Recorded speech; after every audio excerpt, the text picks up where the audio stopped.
बच्चों समजात और समवर्ती अंग, देखो मैं आपको इस नाम के अंदर इनकी परिभाषा छुपी हुई है। जो दोनों नाम है ना, उस नाम के अंदर इनकी परिभाषा छुपी हुई है। सिखाता हूं, देखो। जात मतलब उत्पत्ति। जात का मतलब क्या है? उत्पत्ति। और बच्चों वर्ती का मतलब है वर्ग, काम। वर्ती का मतलब कार्य या काम। तो यहां से इनकी परिभाषा याद हो जाएगी। सबसे पहले आप ध्यान दीजिए, समजात अंग। जात मतलब उत्पत्ति। देखो एक टेबल बना के समझा रहा हूं। समजात अंग वे अंग जिनकी उत्पत्ति समान हो। वे अंग जिनकी उत्पत्ति समान हो। उत्पत्ति समान हो, वो समजात अंग है। देखो समजात, जात का मतलब यहां है उत्पत्ति। याद हो जाएगा कि समजात अंग वे अंग है जिनकी उत्पत्ति समान हो। और वर्ती मतलब काम। समवर्ती वे अंग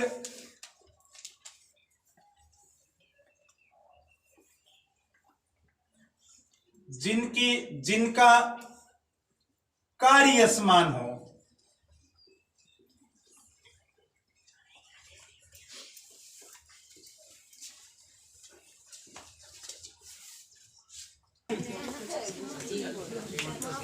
वे अंग जिनका कार्य समान हो।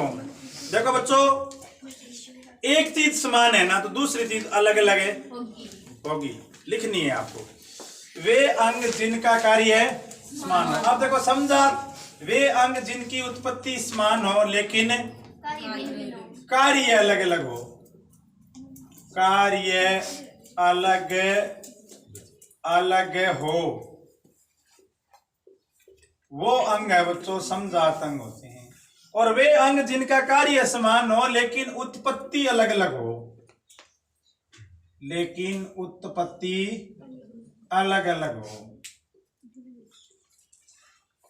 अलग अलग हो। अलग अलग हो। मेरी बात सुनिए बच्चों, नाम में परिभाषा छुपी हुई है। जैसा कि मैंने शुरुआत में बताया था, समजात, जात मतलब बनावट, उत्पत्ति। जिन अंगों की बनावट समान है। एक चीज समान होगी, दो ही चीजों की तरफ ध्यान फोकस करना है आपको, उत्पत्ति की तरफ और काम की तरफ। यदि बनावट समान है तो फिर उन अंगों का कार्य है वो अलग अलग होगा।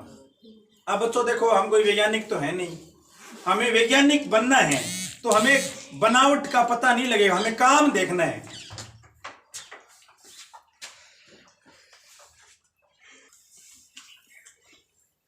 अब मैं आपको उदाहरण बताता हूं बच्चों कि समजात अंग कौन से हैं और समवर्ती अंग हैं कौन से हैं। देखो उदाहरण, घोड़े के अग्रपाद मतलब अगले पैर। घोड़े के अग्रपाद। चमगादड़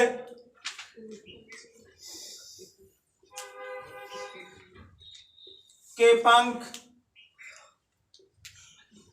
पक्षी के पंख।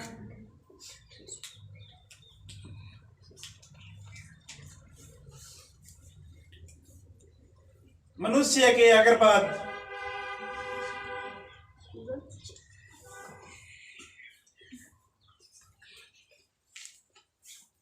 ये देखो बच्चों, यहां पर मैंने 4 अंग लिखे हैं। हमें नहीं पता कि इनकी उत्पत्ति कैसे, लेकिन वो तो काम तो अपने जानते हैं ना। घोड़े के अग्रपाद का कार्य क्या है? चलना। पक्षी के पंख का कार्य है उड़ना। चमगादड़ के पंख या पक्षी के पंख उड़ना। मनुष्य के अग्रपाद मतलब हाथ का काम क्या है? पकड़ना। तो ये देखो बच्चों, सबके काम अलग अलग है, लेकिन यदि इनकी उत्पत्ति देखें, मैं आपको इन सब चीजों का एक्सरे दिखाऊं तो आप ये अंदाजा लगा पाओगे कि सबकी उत्पत्ति है वो लगभग एक समान है। अब समवर्ती वे अंग है बच्चों जिनका काम समान है। जैसे तितली के पंख,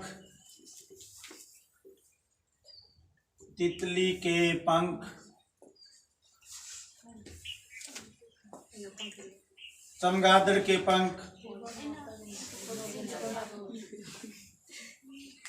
देखो बच्चों, दोनों का काम एक ही है, उड़ना, और इसका काम भी उड़ना।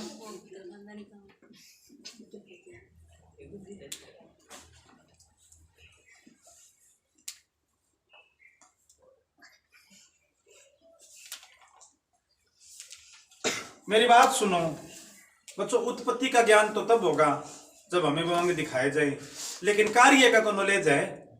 अब आप देख लो, तितली के पंख का कार्य उड़ना है, चमगादड़ के पंख का कार्य उड़ना है, तो दोनों का काम समान हुआ। तो ये कौन से अंग हुए? समवर्ती। वर्ती मतलब वर्ग, कार्य। तो एक परिभाषा, एक प्रश्न आपके तैयार हुआ होगा कि समजात और समवर्ती अंग क्या है। तो समजात और समवर्ती अंग नाम में परिभाषा छुपी है। एक एक उदाहरण लिख देना बच्चों। देखो, ये अग्रपाद, अब अपने ये हाथ है ना, अपने इनको हाथ बोलते हैं, लेकिन ये अपने अग्रपाद है। अग्रपाद मतलब अगले हाथ, अगले पैर। किसी समय घोड़े के और अपने तुलना करें तो घोड़े के भी अग्रपाद है, अपने भी अग्रपाद है। ये हाथ, इनका कार्य क्या है? किसी चीज को पकड़ना। मनुष्य के अग्रपाद का कार्य है पकड़ना है, और घोड़े के अग्रपाद का कार्य है चलना। लेकिन दोनों की बनावट, दोनों की उत्पत्ति एक समान है। और बच्चों, समजात और समवर्ती अंग ये सिद्ध करते हैं कि हमारे पूर्वज है वो एक समान है, रहे होंगे। भूतकाल में हजारों करोड़ों अरबों वर्ष पहले कहीं न कहीं ये सिद्ध कर रहा है कि इन सब के पूर्वज है वो एक समान थे। किसी का कम विकास हो गया, किसी का ज्यादा विकास हो गया, तो हम आज अलग अलग हो गए।